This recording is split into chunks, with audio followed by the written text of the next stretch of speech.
Good afternoon, everyone. I am Welmy Debelen from Class 30, and I am also the leader of Group 8. And our cluster will cover the Module 4, which is the fixed income, consisting of topics such as the bond fundamentals, the bond portfolio strategies, and the duration and convexity. So our cluster's assigned research task is to find the current yield curve of the government bonds as well as the corporate bond that we chose and calculate its modified duration.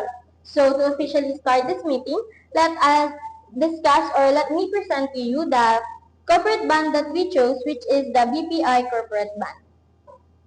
So this is the BPI bond overview or the key characteristics of the bond, BPI bond instrument.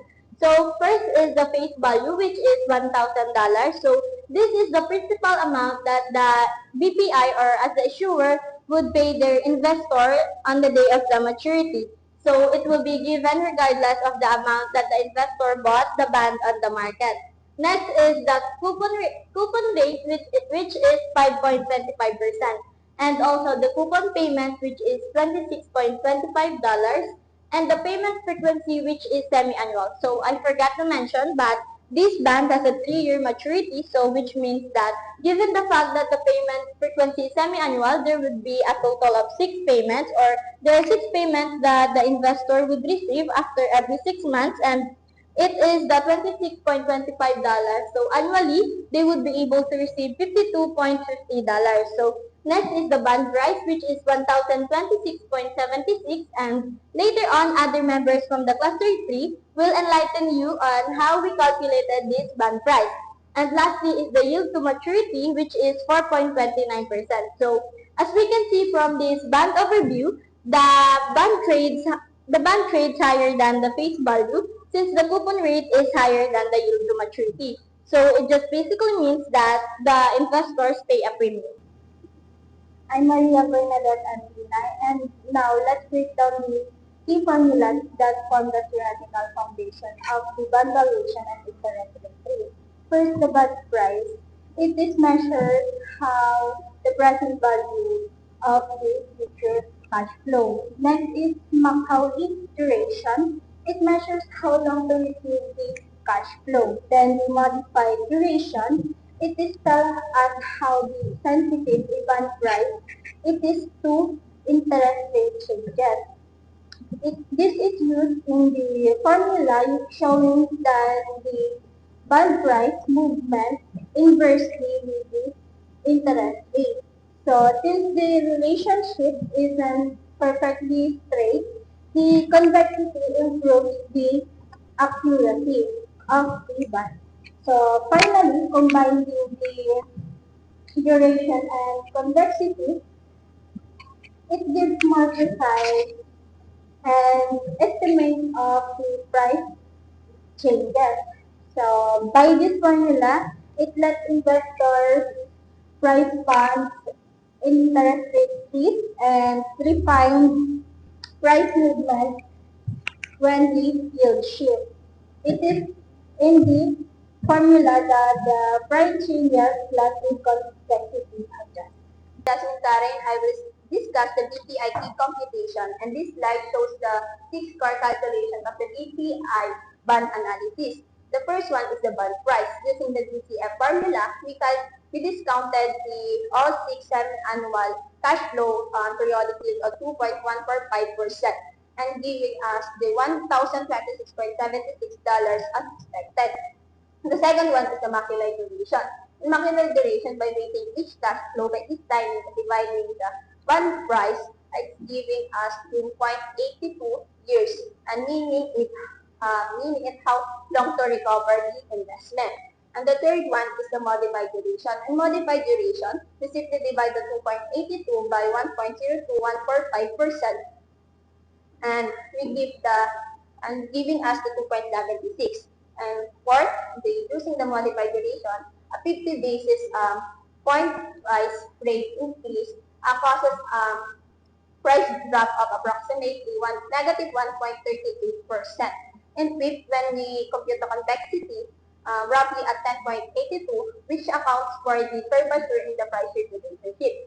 And lastly, when the convexity correction applied, the more accurate estimated when we get we can get the negative 131%. Good afternoon, everyone. My name is Sophia Tupas, and now I'm going to discuss the BPI band analysis. Today, we are going to walk through a band pricing analysis, specifically why a 5.25% coupon rate is priced above its face value of $1,000. So, you may notice that we have fixed period here. This is because the band pays semi-annually for 3 years. So let us move on to the cash flow. So you may notice that in period 1 to 5, it pays $26.25. That is simply the annual coupon of 5.25% on 1,000 band divided to 2 per semi-annual repayment. And the period 6 jumped to $1,026.25 because we added the coupon rate to the final repayment. So think it this way. $1 today is worth more than $1 tomorrow. So we shrink the future payment by using the discount factor, basically dividing 1 by 1.02145 raised to the 5. And we get this. And you may notice that the farther the payment, the less the factor, and the less it's worth today. And let's move on to the present value. To get the present value, we multiply the cash flow to the discount factor, and we get this. And to sum it all, we get the $1,026.76. And to get the weighted present value, we multiply the present value to the period or the time period. And we get this. And to sum it all, we get the $5,785.70. And this is the core takeaway here. The coupon rate of 5.25% is greater than the YTM of 4.29%, which means that the bonds pays more than the market requires. So the investors have a greater deal, and this pushes them to get the premium. And the next key takeaway is where the bond lives. So you may notice that in the single period 6, the cash flow is 1,026.25 with a present value of $903.55. And that is the total of 88% of overall bond.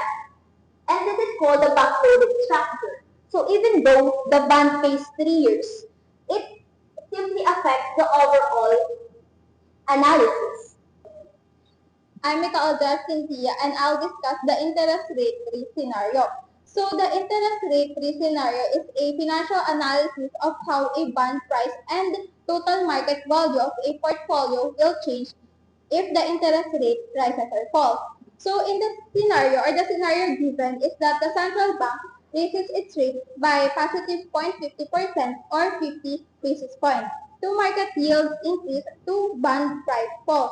So as you can see, or the table shown the result of the key computations we did before. So first is the modified duration. It shows how is the bond sensitive to the changes or the interest rate changes. So we got the modified duration by multiplying the Macaulay duration to 1 plus yield to maturity. So we got the 2.76% sensitivity measure. Next is the rate change. The rate change is not computed by the bond, but the central bank gave it itself. So our rate change is positive 0.50%. And next is the estimated price drop.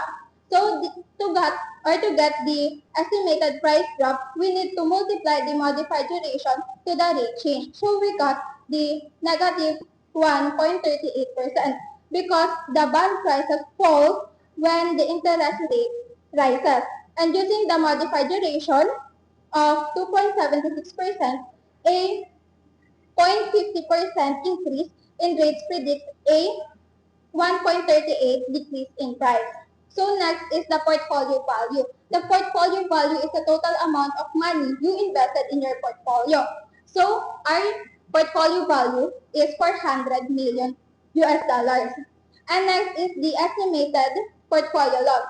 So to get the estimated portfolio loss, we need to multiply the estimated price drop to the portfolio value to get the estimated portfolio loss which is negative 5,520,000 US dollars. My name is Cedric Ronquillo and I will discuss the graph between bond prices and interest rates. This graph shows the relationship between bond prices and interest rates. When the curve slopes downward, meaning when interest rates increase and bond prices decrease. In the example of 0.50% rate, the hike causes bonds drop by about 1.38% based on the bond's duration of 2.76%, showing how sensitive the bond is to rate changes. For a $400 million portfolios, this is the result. It is estimated loss of $5.52 million. However, because the relationship is curved or convexity, the actual price drop is slightly smaller, smaller at around 1.31% and making the estimate more accurate. I'm Nina Micaela T. Cabangan. So the seventh slide shows that even small changes in interest can have impact or significant impact on large investments, which highlights the importance of managing interest rate risk. While this slide explains convexity, which improves the estimates price. So duration assumes a straight line relationship, but in reality, it is curved. So by adding convexity, the estimated price change becomes 1.31% instead of 1.38%. So it is more accurate. And the conclusion here is that the higher the convexity, the better the protection against the interest rate change. I'm Micaela R. Ortega and I'll be presenting portfolio strategy. Portfolio strategies help investors manage bonds based on their goals and risk tolerance. So here we have 4 strategies. So the first one is the buy and hold strategy. Involves keeping a bond until maturity to earn steady interest and receive full principal, ignoring the price changes. So the next one is immunization strategy. So it helps to protect against interest rate risk by matching the bond duration with the investor's time horizon, ensuring gains and losses offset each other. And the third one is yield curve positioning. It is an active approach where investors adjust decisions based on expected interest rate movement to maximize returns.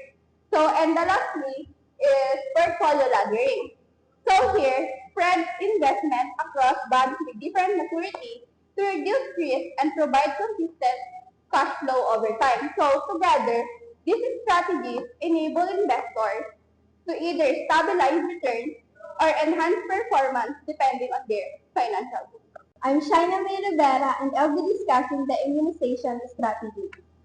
Like Ms. Ortega said, an immunization strategy is used to protect the bond portfolio from interest rate changes by matching the investment horizon with the bond duration, which in this case we have 2.82 years. This means the investor plans to hold the bond for the same period as its maturity duration. If the rates rise, the investment coupon can earn more, which offset the losses. And if the rates fall, bond price rises more, which offset the gains.